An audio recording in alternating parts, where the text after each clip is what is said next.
Sit on your bed one day and ask yourself, what remarkably stupid things am I doing on a regular basis to absolutely screw up my life? And if you actually ask that question, but you have to want to know the answer, right? Because that's actually what asking the question means. It doesn't mean just mouthing the words. It means you have to decide that you want to know. You'll figure that's out so fast it'll make your hair curl. There's no better pathway to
probability that you're going to get what would be good for you, let's say, which would even be better than what you want, right? Because, you know, you might be wrong about what you want easily, but maybe you could get what would really be good for you.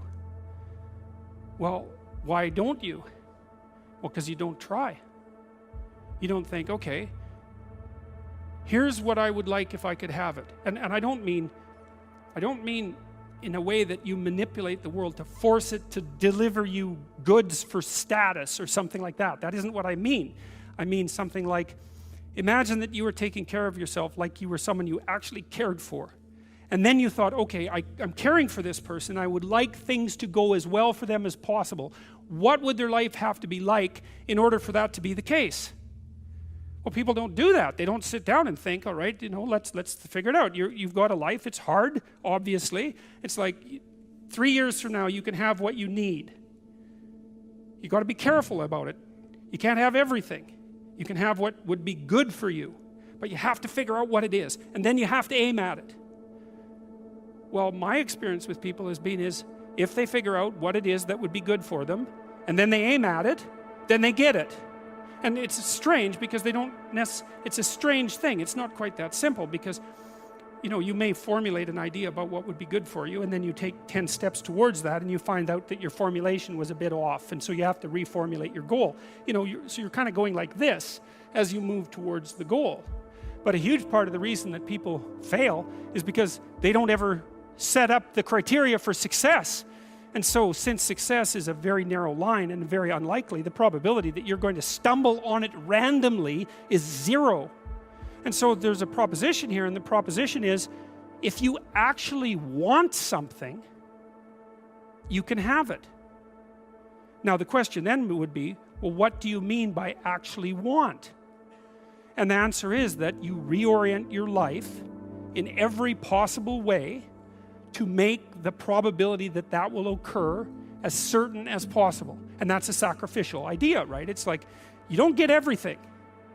Obviously. But maybe you can have what you need. And maybe all you have to do to get it is ask. But the asking isn't a whim or today's wish. It's like, you have to be deadly serious about it. You have to think, okay, like, I'm taking stock of myself.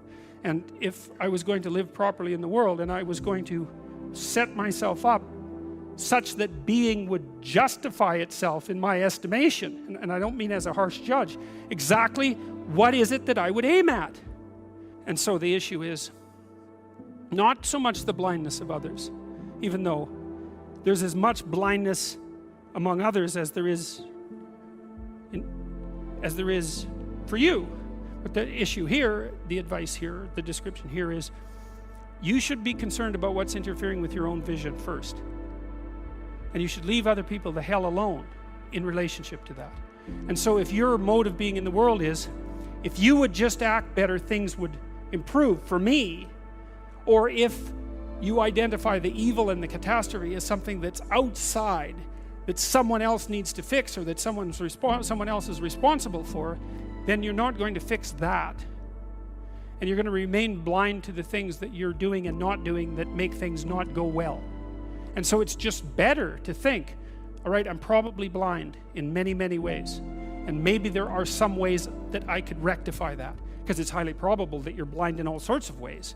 I mean, in fact, it's virtually certain. And so it's just more useful to think, how is it that I'm wrong in this situation? I'll tell you something that I learned to do when I was arguing with my wife, which happened quite frequently, because when you actually communicate with people, you find out that there's many things that you don't agree on, and that's because you're actually different creatures. And so if you're actually going to have a truthful conversation, then you're going to find out that you don't see things the same way, and then you can either pretend that that's not the case and gloss over it and then end up in a 30-year silent war, or you can have the damn fight when you need to have it and see if you can straighten it out. So now and then we'd get in a situation where we were at loggerheads, we couldn't move. And, you know, it would spiral up into hate speech, let's say.